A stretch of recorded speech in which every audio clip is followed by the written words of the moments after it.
desarrollaremos la unidad 1 de octavo básico, titulada Los inicios de la modernidad, humanismo, reforma y el choque de dos mundos. Esta unidad aborda el estudio de las transformaciones que ocurren en Europa Occidental entre los siglos XV y XVIII. Para trabajar con este contexto, revisaremos a lo largo de este ABP las obras Palas y el Centauro, de Sandro Botticelli, El rapto de la Proserpina, de Gian Lorenzo Bernini, y Concierto de piano, de Clara Schumann. La primera obra se encuentra inmersa a lo largo del siglo XV, en medio del reencuentro con las artes y técnicas plásticas, la revalorización de los mitos de la antigüedad junto con una técnica pictórica histórica, que se utiliza desde el Antiguo Egipto, temple sobre tela. Sandro Botticelli se vincula desde los símbolos en los que mezcla la antigüedad con el cristianismo, existiendo un dualismo y unión entre este paso del abandono de la Edad Media y el avance hacia la modernidad, tanto en pensamiento, arte y perspectiva. Bernini continúa con su obra la misma línea, y en plena Edad Moderna, junto con el desarrollo del humanismo, el Renacimiento y la paulatina desestructuración de la sociedad media. Con el concierto de Clara Schumann desarrollaremos las consecuencias de la Edad Moderna en Europa, su conexión con el desarrollo de la Ilustración y la línea artística ligada al romanticismo que se va desarrollando a lo largo del periodo. Estas obras se relacionan en el sentido de que proporcionan innovaciones para el periodo. Por ejemplo, en Palas y el Centauro, la técnica empleada fue revolucionaria al implicar para la elaboración fragmentos de óleo al temple que le permitió su permanencia ajena al deterioro. Piano Concierto in A Minor fue una de las mejores concertistas femeninas de su periodo, y también sobre darle un valor propio a las piezas musicales, destacando sentimientos y expresiones, dándole características propias del romanticismo. Y por último, en El rapto de Proserpina se destaca la innovación de Bernini de revolucionar el mármol, proporcionando movimiento y dando la impresión de que el acontecimiento estuviera ocurriendo en vivo y en directo. Para poder hablar de Palas y el Centauro, primero debemos conocer al artista tras la obra. Sandro Botticelli, nacido en Florencia en 1445, fue el pintor favorito de la corte de Lorenzo de Médicis, en un momento de fundamental importancia para el florecimiento de las artes en la Florencia del siglo XV, conocida como la Edad de Oro florentina. Él es el artista tras obras mundialmente conocidas como La Primavera, El Nacimiento de Venus y la obra desarrollada a continuación, Palas y el Centauro. El año de producción de la obra oscila entre 1482 y tiene un estilo renacentista. Su técnica es la temple sobre tela, en la cual la pintura utiliza huevo como elemento de unión. Sus dimensiones son de 239 centímetros de alto y 147 centímetros de ancho. Está ubicada actualmente en la Galería Uffizi en Florencia, Italia. La obra fue un encargo de Lorenzo el Magnífico de Médicis. La pintura muestra una mujer alta, parada, agarrando con su mano derecha a un centauro por el cabello. La mujer ha sido identificada como la deidad griega Atenea, es decir, Palas, quien es la diosa de la sabiduría y la paz. Está cubierta por un vestido blanco transparente que lo cubre en ramas de olivo junto a un largo cabello dorado, y en la corona de su cabeza adorna un cintillo de hojas. La figura de Palas se percibe grácil. La expresión serena de su rostro y la movilidad fluida de su cuerpo es lograda con el manejo de las luces en sus ropajes y cabellos. Se refleja en su figura un movimiento eterno. Ella tiene en su mano derecha agarrado el pelo del otro personaje con fuerza. En su espalda cuelga un escudo y en su mano izquierda sostiene una gran hacha. En contraste, frente a ella se encuentra el otro personaje, el centauro, quien de acuerdo con la iconografía tradicional es un ser híbrido mitad humano, mitad equino. Es de edad avanzada, su rostro se ve doliente y barbado, tiene una abundante cabellera oscura y su cuerpo está ubicado hacia el lado derecho de la pintura. Sostiene un arco con su mano izquierda y lleva una aljaba colgada en su dorso. Se presenta con una postura rígida. Se muestra como una figura sólida y estática frente al entorno, parado junto a un muro de ruinas de un edificio con influencias clásicas que se encuentra, de tonos blancos con musgos o hierbas en su borde. Por este lado, el entorno inmediato crea un marco que logra una armoniosa simetría en la pintura, realzando la luminosidad de la otra fracción de la escena. Entre los personajes existe una especial relación con el espacio, ya que el centauro replica en su postura la perspectiva lineal con el muro hacia el lado izquierdo, dejando un gran espacio vacío hacia el lado derecho. El centauro se encuentra apoyado con las piernas recogidas, pero firme en su posición, cruzando luego su cuerpo con el de la diosa Palas en la justa mitad del cuadro. Detrás de la escena se puede visualizar un lago de agua clara, con un sutil bote azul con vela, rodeado por un pasto corto y verdoso que se extiende a los pies de nuestros personajes. El arte del Renacimiento le permite crear a los artistas una imagen nueva a partir de lo antiguo, dando así una significación poderosa a la actualidad de la época, junto con una adoración directa de lo mitológico. En las obras, esto se logra en cuanto Palas, diosa de la sabiduría, quien doma al centauro, símbolo de la violencia y el desorden. La tela, se cree, fue pintada para las bodas de Lorenzo con su esposa Semiramide, o quizás para las bodas de su hermano Giovanni, y pudo portar un mensaje matrimonial, entendido como la belleza femenina que dosa la fogosidad masculina. Se interpreta también que esto representa una escena de instauración de paz, que era una realidad en la época de la ciudad de Florencia, siendo así una alegoría, luego de que Lorenzo el Magnífico mantuviera un sabio gobierno, capaz de contener las diferentes fuerzas de poder para transformar así a Florencia en la nueva Atenas. La diosa va armada. Sostiene una alabarda con su brazo izquierdo y de su espalda pende un escudo, pero no utiliza sus armas y reduce a su oponente agarrándole de los cabellos con su propia mano. El centauro, por oposición a la virtud encarnada en Palas, es un símbolo parlante de las fuerzas carnales, instintivas, de lo terrenal, de la lujuria. En la pintura se muestra dócil, nada hace suponer su contrariedad ante el embate de la diosa. Los historiadores del arte han sugerido que la mujer podría también representar a una guerrera amazona llamada Camila, de quien escribió Virgilio en la Eneida y describió como casta, pura y poderosa, demostrando esto en la obra las influencias tanto griegas como romanas. Existen diferentes interpretaciones sobre el significado de la obra, que la conciben como una interpretación moral o política. Para Bárbara Demling representa la victoria de la castidad sobre lujuria. Para Tomás Patrick Bodick afirma que Botticelli tenía cerca de 37 años de edad cuando pintó Palas y el centauro. Como hay buenas razones para pensarlo, entonces lo hizo en 1480, justo al regreso de Lorenzo el Magnífico a Florencia, luego de su triunfal misión diplomática a Ferrante con el rey de Nápoles. Bombade, por otro lado, ubica la fecha de esta pintura 6 años más tarde, pero no hay evidencia documental para apoyar esta aseveración y el significado alegórico del trabajo puede ser interpretado en favor de la fecha anterior. Para Horn, en cambio, la alegoría política está relacionada con la alianza de Lorenzo el Magnífico con Inocencio VIII de 1478.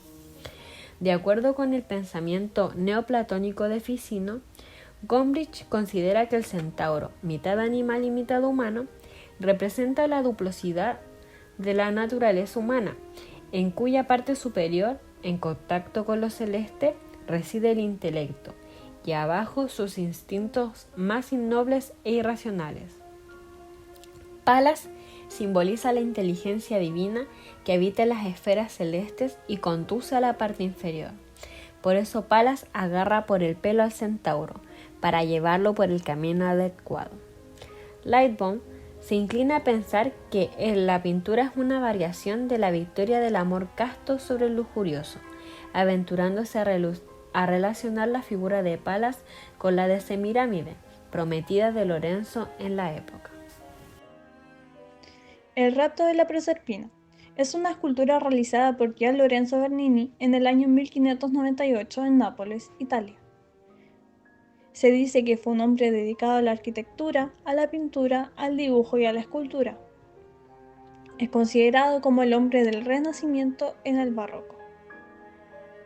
Se piensa que aprendió las técnicas escultóricas de su progenitor Pietro, y que incluso fue el que lo impulsó y lo puso en contacto con mecenas importantes del periodo para su posterior desenvolvimiento artístico. Sus obras se caracterizan por la fuerza y el dramatismo que representan, intentando palpar sus obras como si fuesen objetos vivientes. Su manera de hacer arte revolucionó la forma de acercar las obras al espectador y reivindicó la relación entre la escultura y el espacio físico en el que se representa. Para conocer más de la obra, iniciaremos con la iconografía. Como dijimos anteriormente, la obra se llama El rapto de Proserpina. Su autor es Gian Lorenzo Bernini, y su cronología se sitúa alrededor del 1621 al 1622. Se categoriza dentro del estilo barroco, y el material de la escultura es de mármol blanco de Carrara, una piedra proveniente de la región de Toscana, en Italia. La técnica utilizada es la talla y posee dimensiones de unos 2,25 metros de altura aproximadamente. Su ubicación se sitúa en la Galería de Borghese, ubicada en Roma. Esta obra representa el mito del rapto de Proserpina por parte de Plutón, descrito en las Metamorfosis de Ovidio y en el poema de Raptu Proserpinae de Claudiano. Fue un encargo del cardenal Scipione Borghese, coleccionista de arte y mecenas del periodo. Tallada en mármol blanco de Carrara, la escultura muestra a un hombre personificado en Plutón, rey del inframundo del lado izquierdo, visto desde frente. En la escena se muestra con una frondosa cabellera y barba en movimiento. Su cuerpo, basado en un profundo estudio anatómico, se encuentra semidesnudo con un pequeño manto con la ilusión de que estuviera en movimiento.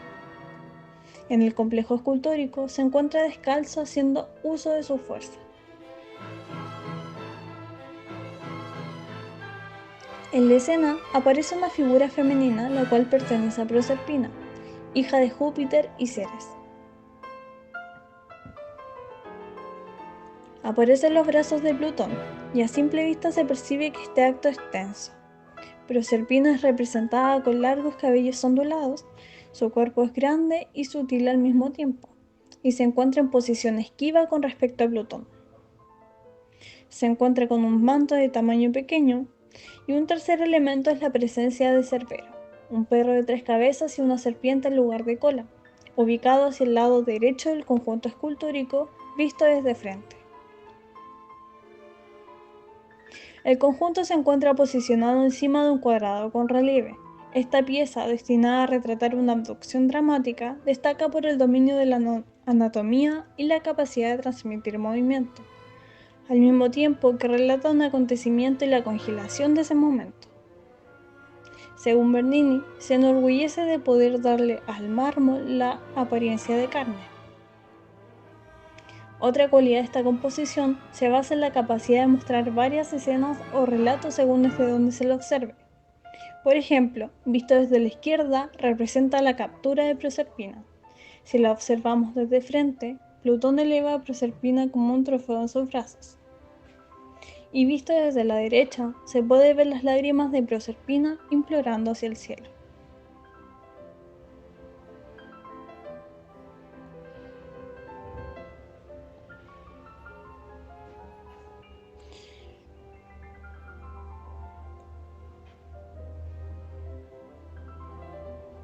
Para conocer su iconología, partiremos con un relato mitológico.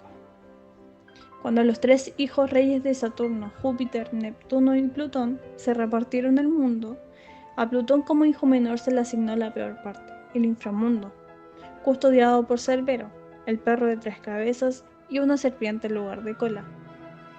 Como dios del Averno, a su territorio también perteneció la zona donde germinan las plantas y el subsuelo, donde se hallan las rocas que ocultan los filones metalíferos y las piedras preciosas. Proserpina, única hija de Júpiter, dios supremo del Olimpo, y Ceres, diosa romana de la agricultura y fertilidad, recogía flores en su retiro de Cilicia cuando fue sorprendida por Plutón. Este emergió de la tierra subido en un carruaje tirado por 4 caballos negros con la intención de raptarla.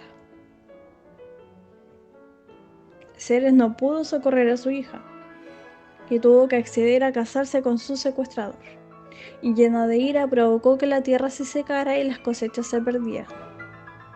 Júpiter decidió interferir en el conflicto, llegándose finalmente a un acuerdo.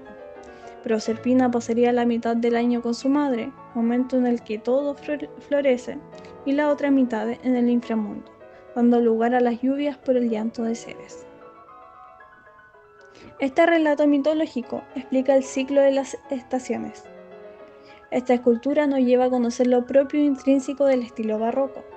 Es capaz de representar el dramatismo y la fuerza de este movimiento. El complejo escultórico es un referente de la escultura del rapto de las Sabinas del año 1580 de Jean Bologna. En términos formales, la obra refleja un alto nivel de realismo y fuerza, dilucidando la violencia del momento, evidente a través de la tensión de los cuerpos. Por un lado, Plutón de pie tratando de acercar a Proserpina hacia el suyo, y ella, en su intento por oponer resistencia, echándose hacia atrás y estirando su brazo hacia el rostro de éste. Se observa entonces una clara oposición entre sus formas. Por un lado, el cuerpo y las expresiones de Plutón le dan un carácter fuerte, grande y tonificado, y por el contrario, Proserpina, su cuerpo adopta un carácter más etéreo, más frágil y sutil. Dicha combinación de factores dan como resultado el equilibrio del complejo escultórico, a través de los detalles, decoraciones y objetos que circundan la obra. Se observa claramente la psicología de los personajes, ya sea si son de índole mitológica o religiosa. En términos generales, se encuentran una serie de factores que le dan un misticismo único, comenzando por las expresiones de Proserpina que dilucidan espanto y disconformidad. El desnudo permite observar la fuerza que utilizaba Platón para sostenerla en sus brazos e intentar acercarla a él. El lenguaje corporal nos transmite una sensación de tensión y contradicción entre estas dos figuras. Las luces y las sombras también ayudan a que se marquen los pliegues, ayudando a la sensación de que la escultura estuviera en movimiento, dando la sensación de que estuviera pasando el viento o la brisa. Todas estas características descritas anteriormente son características propias del estilo barroco.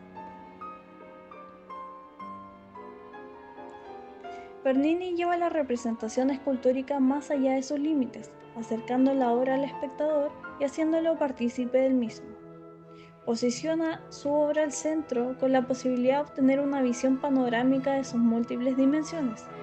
De esta manera rompe con las formas tradicionales de apreciar el arte.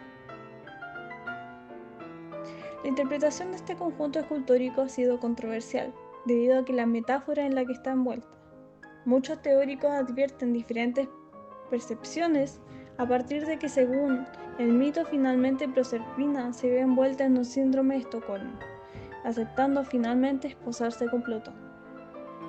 O también se atreven a ir más allá del convencionalismo y llevar la figura a representar ambivalencias tales como lascivia, inocencia, fuerza o fragilidad, violencia y sumisión, e incluso trascender hacia dualidades como luz, oscuridad, vicio, virtud e incluso muerte y vida. Clara Wieck nació en Leipzig un 13 de diciembre de 1819.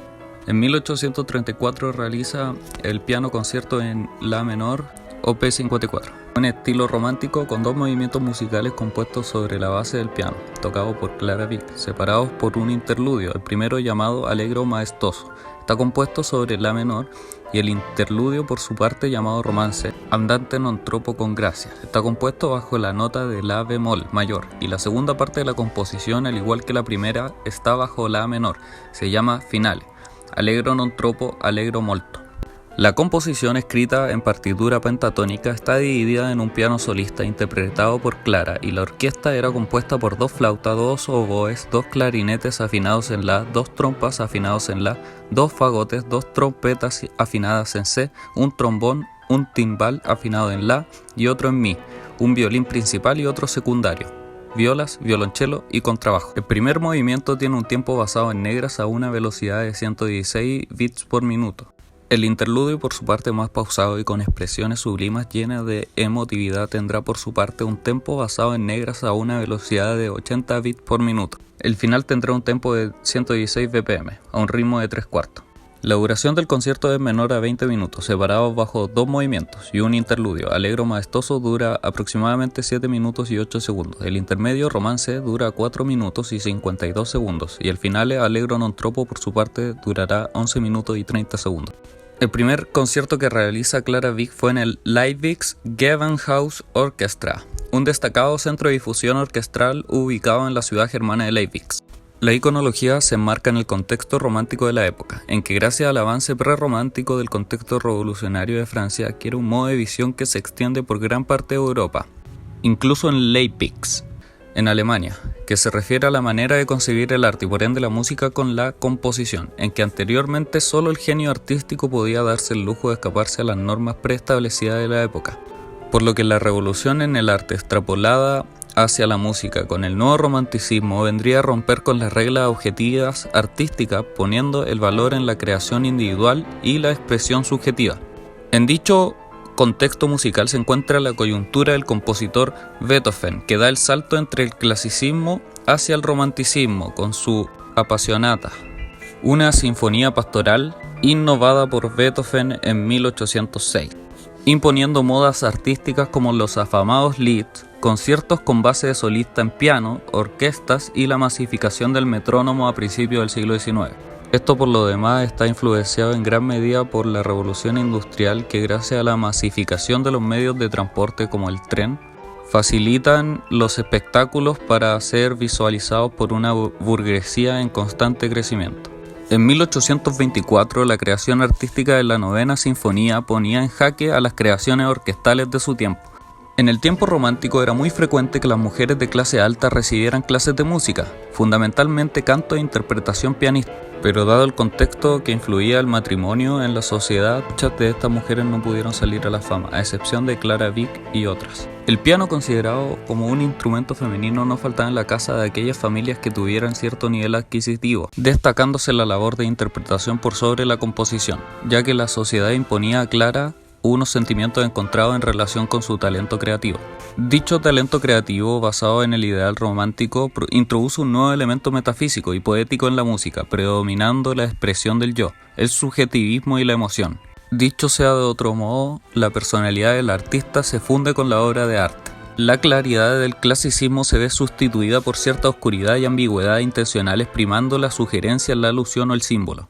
La música programática, un tipo romántico de composición, se basaba en la capacidad de la música instrumental para ser un vehículo para la expresión de ideas más allá del significado de las palabras. Para el romántico, la razón es común a todos los hombres y la sensibilidad es individual. Cabe destacar que muchos autores románticos de la época se basaban en el mito de que el genio artístico era proporcional a su locura, sufrimientos, sentimientos y expresiones, siendo un requisito cúlmine del genio y su obra la muerte prematura, que era muy común en la época debido a la escasa salubridad y pocos conocimientos de medicina.